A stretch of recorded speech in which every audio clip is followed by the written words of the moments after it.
Okay, you guys, I'm going to talk to you why I don't like Washington State for van life anymore.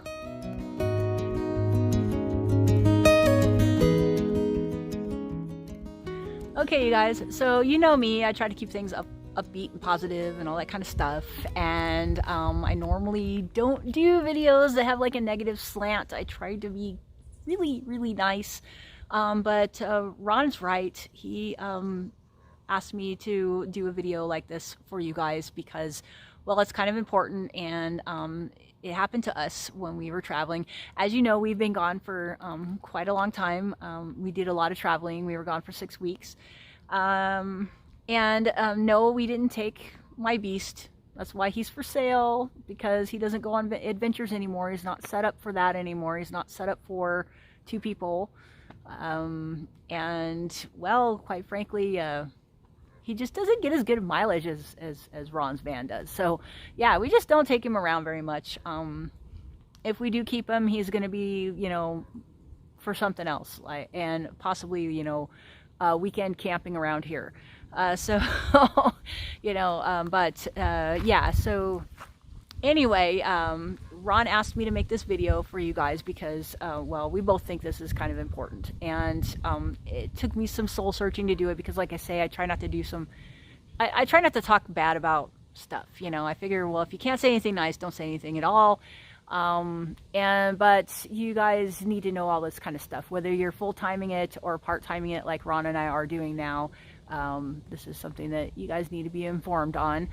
Washington State is a place that I lived for quite a number of years, and I really liked it. And while I wasn't doing the quote-unquote full-time van life there for real, I did do a lot of camping around the area, and I did static live in vehicles, but I didn't drive them around a lot. They stayed in spots where I would rent, and then if I needed to move, I would just move them. Kind of like what people do with tiny houses now. This was in the mid-90s to early 2000s when I was doing this, and so it was kind of really different. Nobody was doing that back then, and it was kind of taboo, and and the only reason why I think I got away with it was because I had friends that would rent me space in their backyard or whatever.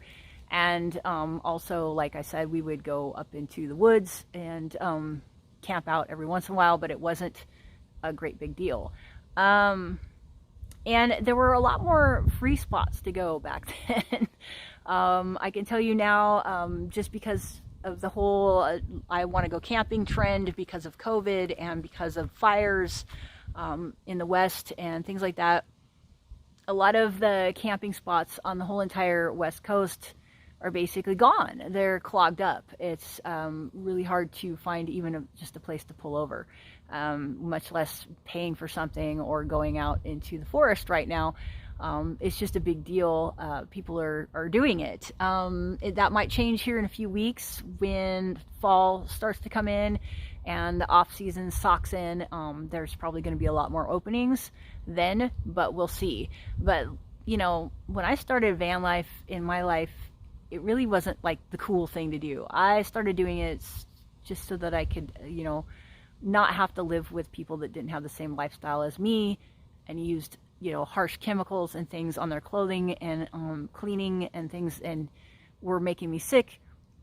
So it just was more affordable and easy for me to control my environment living in a vehicle. And also I like the freedom of being able to go different places and not have to worry about forgetting something at home or whatever. So camping, even just static camping in my van full time, for me was a good thing. Ron and I are van people. We love it. Quite frankly, I'm on the road more now than I thought I would ever be living in a house. So yeah, like I said, we were gone for 6 weeks, and we went to quite a few states, and Washington State was the troubling one. We were in Oregon. Oregon was kind of okay. It was kind of crowded. We went to Washington. It was overcrowded. If it wasn't for my mother's driveway, we wouldn't have had a place to stay at all, or rest stops. And I'll get back to that later, why we had to stay at rest stops. And we went to Idaho and Montana and Wyoming, and those places were okay, camping wise. They weren't too clogged up and full. But yeah, the whole west coast on the ocean part was extremely full. So what happened was Ron and I were going to go camping out, you know, on the Olympic Peninsula, and a lot of places that used to be open were blocked off, and everything else, as you can imagine, was full, paid or otherwise. So we ended up having to stay in rest stops in various areas, and one of the areas that we stayed was a few miles south of Centralia on I-5. We went and stayed in the northbound one, which was okay, except for it seemed like people decided that they were going to squat there. And that is not a good thing. If you are doing this lifestyle, and if you are living, you know, mobily, and as far as I'm concerned, even if you are on foot and you have to live in a tent, you need to keep moving. You can't just claim something as yours and just stay there forever and make a big mess and make a bunch of garbage and cause a bunch of trouble, because that's when it makes it so this kind of privilege that we have to stay on public lands is going to get taken away from us. Okay? It's not the amount of people that are doing it, it's how people are doing it. So if you have a steering wheel and wheels on your house, use them, move. Okay? If you have a mobile lifestyle and you have a backpack even, and that's all you have, it's mobile. Take your tent down and move. Don't stay in the same spot, because it's going to ruin it for everybody else. Okay? Part-time, full-time, or otherwise. Okay? That is not just your property. It's public land, and it's something for everybody to use, and everybody needs a turn to use it. So you need to keep moving. Okay? And if you're on somebody's private property, like a parking lot or something like that, and you're there for more than whatever they say that you can be there for, whether it's 4 hours or 8 hours or 24 hours, after that you're trespassing. So get off. Quit doing it. Okay? Go someplace else for a little while and, you know, respect that person's private property. As far as I'm concerned, if you have an alternative lifestyle that doesn't include owning property, you need to keep moving. That's why it's called being a nomad. Okay? Now, the reason why I'm saying this is because for some reason in Washington State, possibly because of an old law that said that, you know, they can't tow your car away if you're on public land, people decided to squat there. They decided to stay at the rest stop forever, and what's happening now is they're turning into ragtag homeless camps, where the people who are there are becoming targets and are targeting each other, which is not a good thing. Okay? We don't need that. That part to me is bad enough. And then the other part is a week later, we ended up staying on the other side, southbound on the rest stop area, in the same area on I-5. And somebody, you know, and it was kind of creepy. I was going to cook dinner, and then I was going to ask Ron if we could go sleep somewhere else, because my spatial awareness and my little alarms were in my head were going off, saying we don't want to sleep here, but maybe we can at least stop here for dinner. Well, I was wrong. We should not have stayed there for dinner, and we did not stay there for dinner because somebody opened up a semi-automatic rifle and started just firing it. Random, willy-nilly. Hopefully nobody got shot. We didn't stick around to find out. We threw our stuff back in the van that we were going to cook and left as fast as we could. The poor dog didn't even get a walk. So yeah, it was crazy. That is one of the reasons why I don't like Washington State for van life anymore. That is one of the dangers that you might have to encounter when you are out here, part-time or otherwise. You need to have spatial awareness. You need to listen to your gut. And if there is a place that you go that doesn't feel right, don't stay there. That's one of the reasons why Ron wanted me to make this video. And I have made videos like this kind of before, but like I said, I don't like talking bad about things, and I don't like putting a negative slant on stuff. But you guys need to understand that every once in a while stuff like that happens. And I was just getting my my dander up. I mean, my hair was standing up on the back of my arms. I knew that this was not a place we were going to sleep, but we were so hungry and we were so tired from driving around looking for a place to stay that I was like, okay, let's just eat and get out of here. That didn't happen. So we ended up finding someplace else. But what I'm telling you is Washington State is full.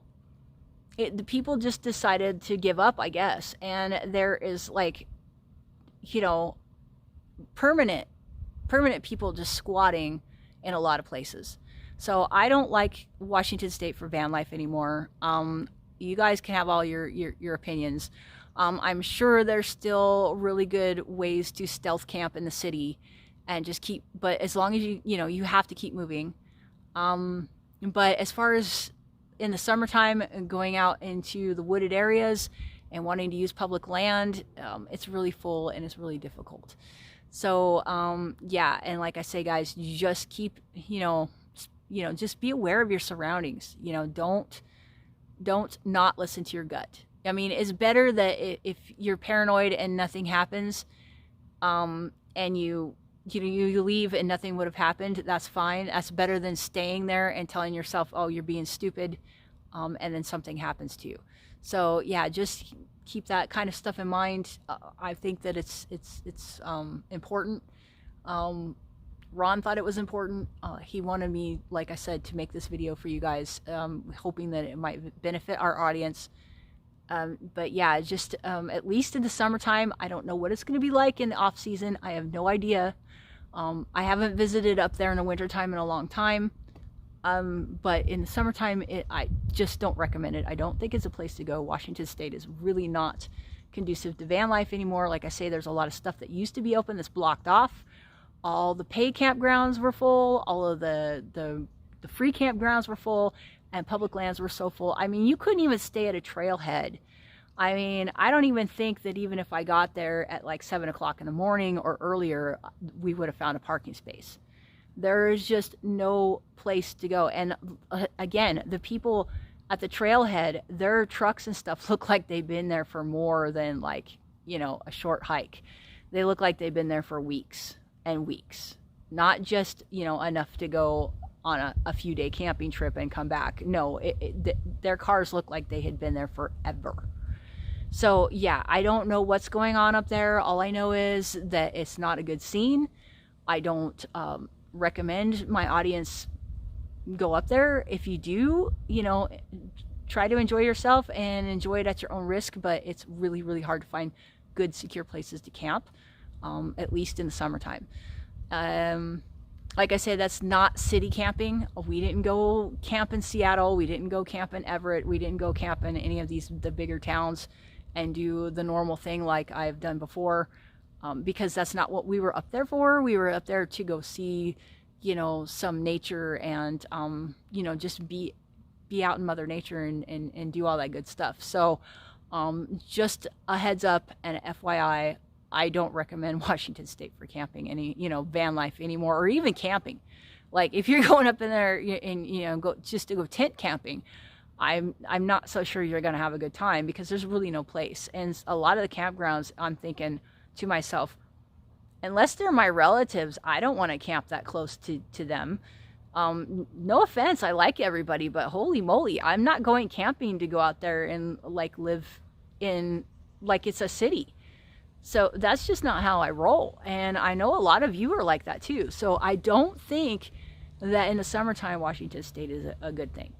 So hopefully you guys got something out of this. This is just my commentary, my opinion, Ron's opinion. But yeah, we just wanted to give you guys a heads up because we don't think that it's the best place anymore.